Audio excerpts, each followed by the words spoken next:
Welcome to another video, and today I'm in Easington. So this is St Mary the Virgin Parish Church here in Easington, and it says that there's evidence to suggest that the first church situated upon this hill was built in Anglo-Saxon times. And it really is a tremendous church, actually. Check this out. This is the Saxon cross. It's hard to get your head around.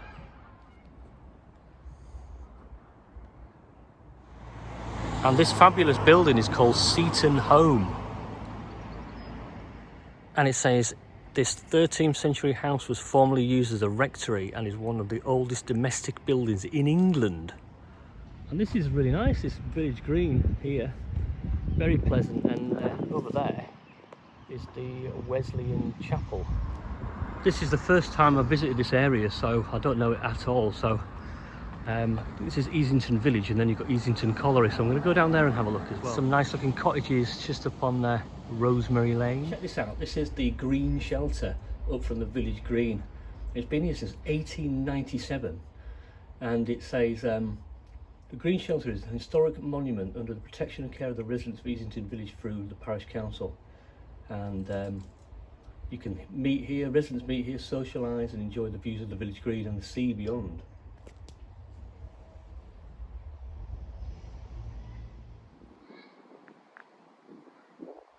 This house looks like it's getting a total makeover, which is it's needed. So I've come to Easington Colliery now. I'm just walking down this street with the shops called Seaside Lane. And as I've driven down here, it's very mixed in terms of the residential areas. You've got the new housing, terraced houses, bungalows, housing association places.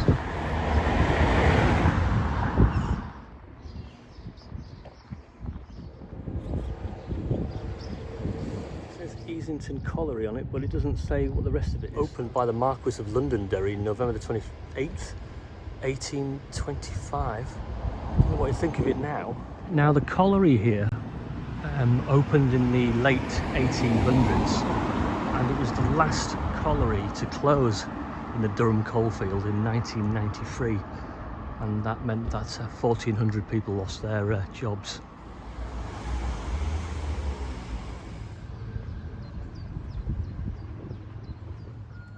Got a few boarded up houses down here, but to be honest, most aren't. Most are occupied.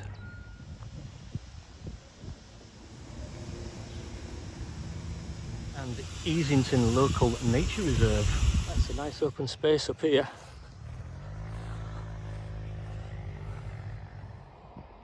Wow, look at this. Fabulous view. So this here is known locally as the Cage. And this took miners down into the shaft of the mine, 200 feet down.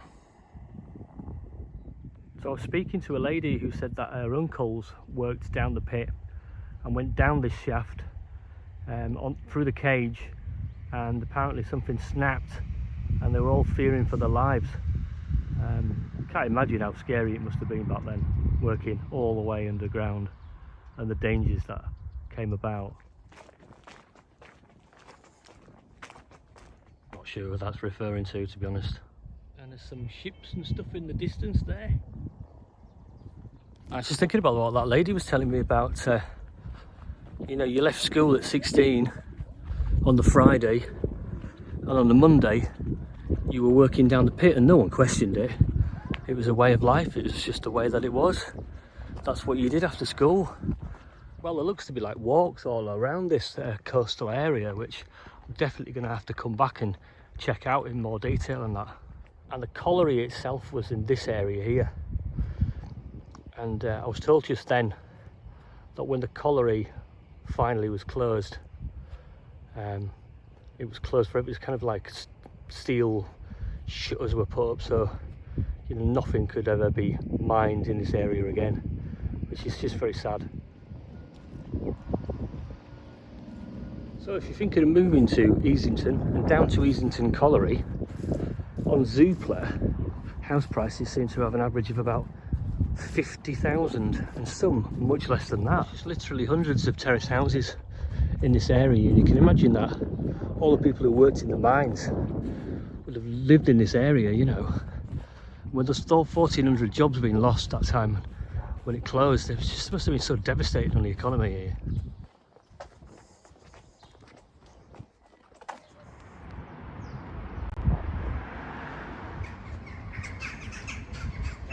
Street art mural here, which is depicting the old colliery. Well, that's it really. That's Easington Village and Easington Colliery.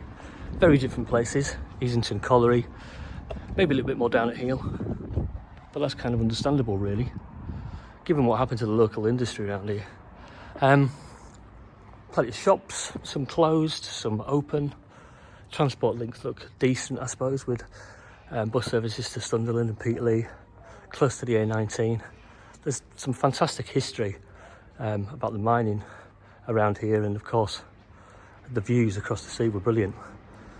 Could I live in Easington? Well, I don't know really, maybe, but I'm going to give it 7 out of 10.